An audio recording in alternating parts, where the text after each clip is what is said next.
আজকের এই পর্বে তোমাদের কাছে নবম শ্রেণীর পাঠ্য লিও তলস্তয়ের লেখা ইলিয়াস গদ্যটির বিষয়বস্তু এবং নামকরণের সার্থকতা আলোচনা করছি। দেখো, নামকরণ যেহেতু ইলিয়াস একটি চরিত্র কেন্দ্রিক, সেখানে অনায়াসেই কিন্তু আমাদের সকলের বোধগম্য হয় যে একটি চরিত্রকে কেন্দ্র করেই পুরো কাহিনীর বিষয়বস্তু এখানে উপস্থাপিত হয়েছে।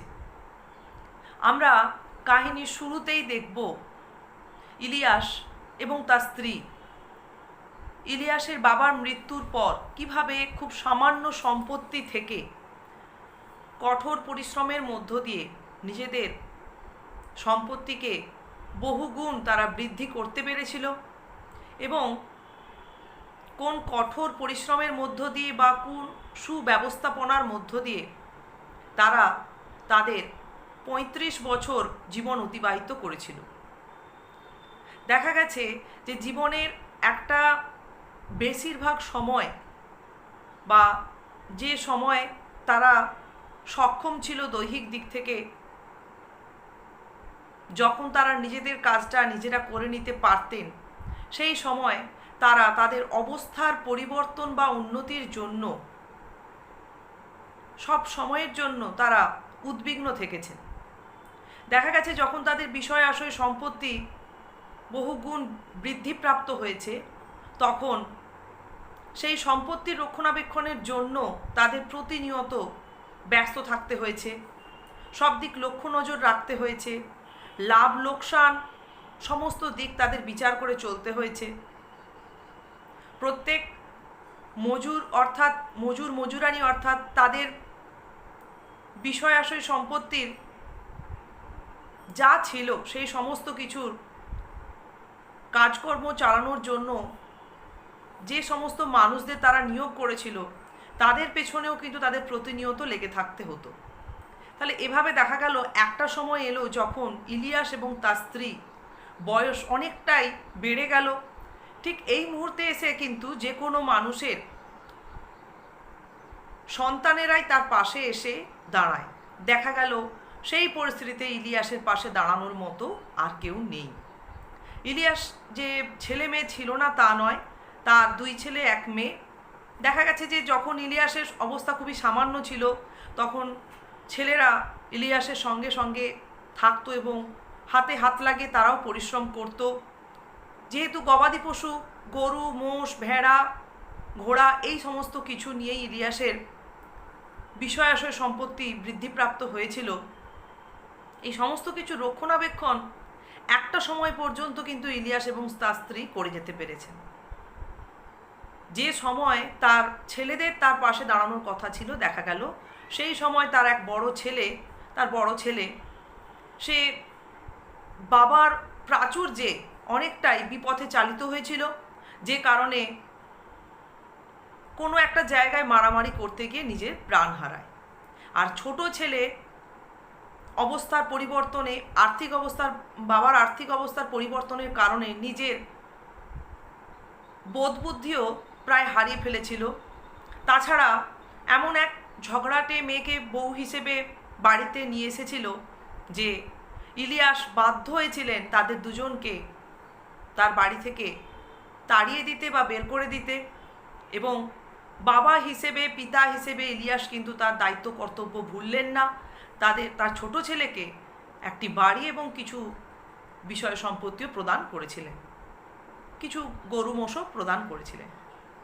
আর ঠিক এই সময়টাই ছিল ইলিয়াসের জীবনের এমন একটা সময় যখন তার পাশে কিন্তু তার ছেলেদের থাকার প্রয়োজন ছিল। এরপরে দেখা গেল ইলিয়াসের ক্ষমতা কমতে আরম্ভ করলো। ইলিয়াস এবং তার স্ত্রীর তাদের আর সমস্ত কিছু লক্ষ্য নজর রাখার মতো, সমস্ত দিক ধরে রাখবার মতো ক্ষমতা থাকলো না এবং ইলিয়াসের সব কিছু বুঝে ওঠার পূর্বেই তার সমস্ত কিছু হারিয়ে গেল। তার বিষয় আশয় সম্পত্তি সমস্ত কিছু একদম নিঃশেষ হয়ে গেল, সর্বহারা হয়ে পড়ল ইলিয়াস। যা কিছু ছিল সব কিছুই বিক্রি করে দিতে বাধ্য হলো ইলিয়াস। এরপর দেখা গেল ইলিয়াস এবং তার স্ত্রী তার এক প্রতিবেশী মোহাম্মদ স্যার বাড়িতে ভাড়াটে মজুরানি হিসেবে থাকতে আরম্ভ করলেন। সেখানে কাহিনীর মধ্যে আমরা দেখতে পাবো যে ইলিয়াস প্রথমে তার সম্পত্তি হারিয়ে কেঁদেছিলেন। একথা তিনি কাহিনীর মধ্যেই স্বীকার করেছেন। কখন না, যখন মোহাম্মদ স্যার বাড়িতে, যার বাড়িতে ইলিয়াস এবং তার স্ত্রী ছিলেন, মোহাম্মদ স্যার বাড়িতে বেশ কিছু অতিথি এসেছিলেন। অতিথিদের কাছে ইলিয়াস তার জীবনের যে উপলব্ধি, সেটা যখন ইলিয়াস এবং তার স্ত্রী দুজনে মিলে তাদের জীবনের উপলব্ধি যখন তুলে ধরছিলেন অতিথিদের কাছে, সেখানেই তারা স্বীকার করেছেন যে সম্পত্তি হারিয়ে ইলিয়াস কিন্তু ভেঙেই পড়েছিলেন। কিন্তু ধীরে ধীরে তাদের মধ্যে এক জীবন দর্শন জেগে ওঠে। তারা বুঝতে পারেন যে তারা একটা সময় জীবনের শুধুমাত্র অর্থের পিছনেই ছুটেছেন। তখন তারা সুখ শান্তি কোনো কিছুই কোনোদিনও অনুভব করতে পারেননি। বৃদ্ধ বয়সে এসে যখন তাদের শারীরিক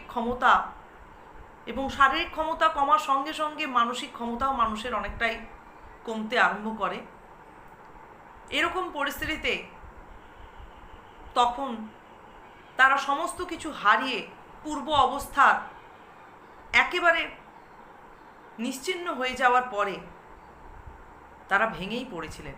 কিন্তু ধীরে ধীরে তারা দেখলেন যে তাদের মাথার ওপর থেকে, মনের ওপর থেকে সেই বড় পাহাড়ের মতো সম্পত্তিকে রক্ষণাবেক্ষণের যে একটা প্রবল তাগিদ বা সব সময়ের জন্য সমস্ত কিছুকে আগলে রাখার যে একটা সচেতনতা, সেটা এখন আর তাদের করতে হচ্ছে না বা প্রয়োজন হচ্ছে না। এদিক থেকে কিন্তু তারা নিজেদেরকে অনেক মুক্ত বা অনেক স্বাধীন বা অনেক চাপ মুক্ত বলে অনুভব করতে আরম্ভ করলেন। এখন তাদের মধ্যে আর কোনো দ্বন্দ্ব নেই, কোনো পাপবোধ নেই, কারোর অলসতার বা কারোর কোনো কর্মচারীর পেছনে পড়ে থাকার জন্য যে পাপবোধ, সেটাও তাদের মধ্যে নেই। তারা নিজেদের মতো করে জীবনযাপন করতে পারছেন। যতটা তারা পরিশ্রম করতে পারেন ততটাই তারা পরিশ্রম করেন এবং সেভাবেই তারা তাদের দিন চালাচ্ছেন।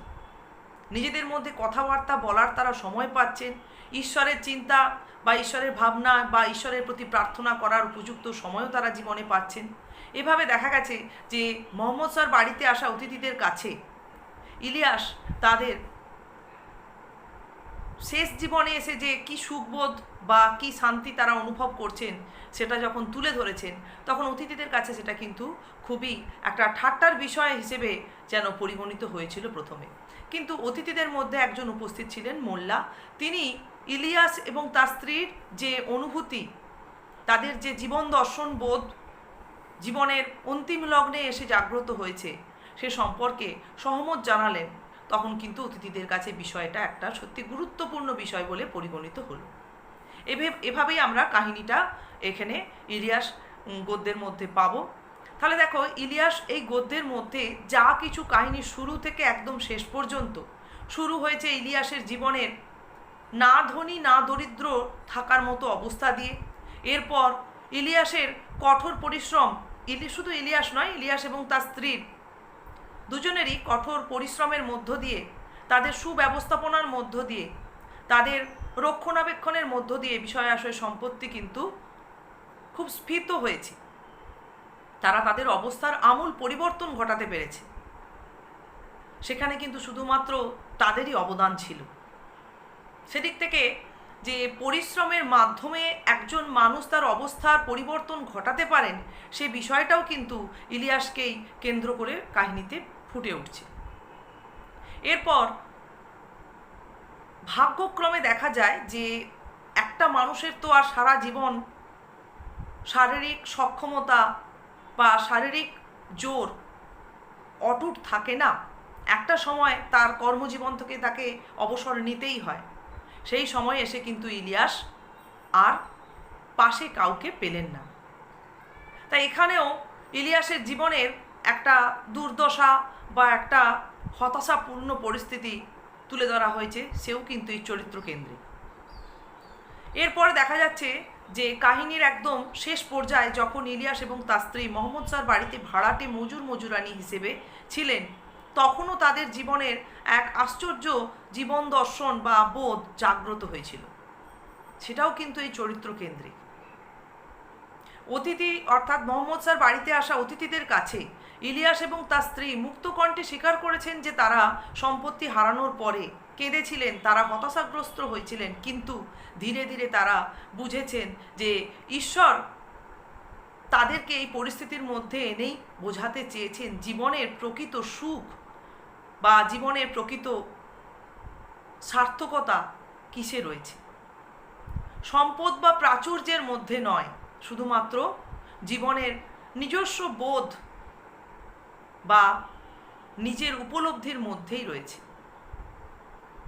সেটা মানুষ যে কোনো অবস্থার মধ্যে থেকেই অনুভব করতে পারে। তা এই ইলিয়াস চরিত্র কেন্দ্রিক কাহিনীতে দেখা যাচ্ছে যে একে একে ঘটনার পর্যায়ক্রমের মধ্য দিয়ে ইলিয়াসের জীবনের ওঠা এবং পড়া তুলে ধরা হয়েছে। একটা বড় জীবন দর্শন জাগ্রত হয়েছে ইলিয়াসের জীবনের অন্তিম লগ্নে এসে। সেটাই কিন্তু এই গল্পের মুখ্য বিষয় হয়ে দাঁড়িয়েছে। তাহলে নামকরণের দিক থেকে কিন্তু ইলিয়াস যে নামকরণ, এটা যথার্থ বা সার্থক হয়েছে। নামকরণ বিভিন্নভাবে হয়ে থাকে, যে বিষয়কেন্দ্রিক, চরিত্রকেন্দ্রিক বা ব্যঞ্জনাধর্মী কোনো দিক নিয়ে হতে পারে। এখানে যেহেতু চরিত্রকেন্দ্রিক, তাই এই নাম থেকেই আমরা বুঝতে পারি যে ইলিয়াসের জীবনের কোনো নিশ্চয়ই গুরুত্বপূর্ণ একটা দিক ছিল বা বিষয় ছিল, যেটা তুলে ধরার জন্যই এখানে লিও তলস্তয় সেই চরিত্রকেন্দ্রিক নামকরণটাই করেছেন। আর সেদিক থেকে আমরা পুরো কাহিনীটাই বিচার করলে দেখতে পাবো যে ইলিয়াস তার জীবনের পুরো চিত্র দিয়ে বা তার জীবনের পুরো অবস্থার ওঠাপড়ার মধ্য দিয়ে আমাদের কাছে সাধারণ মানুষের জীবনের বা যে কোনো মানুষের জীবনের একটা সত্য দিক তুলে ধরতে চাওয়া হয়েছে।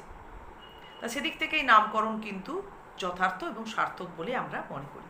তা তোমরা এই টেক্সটার ক্ষেত্রে দেখবে এমসিকিউ বা যে ভেরি শর্ট অ্যান্সার টাইপ কোশ্চেনে যা প্রশ্নই থাকুক না কেন, সবটারই উত্তর দেওয়া তোমাদের কাছে খুবই সহজ।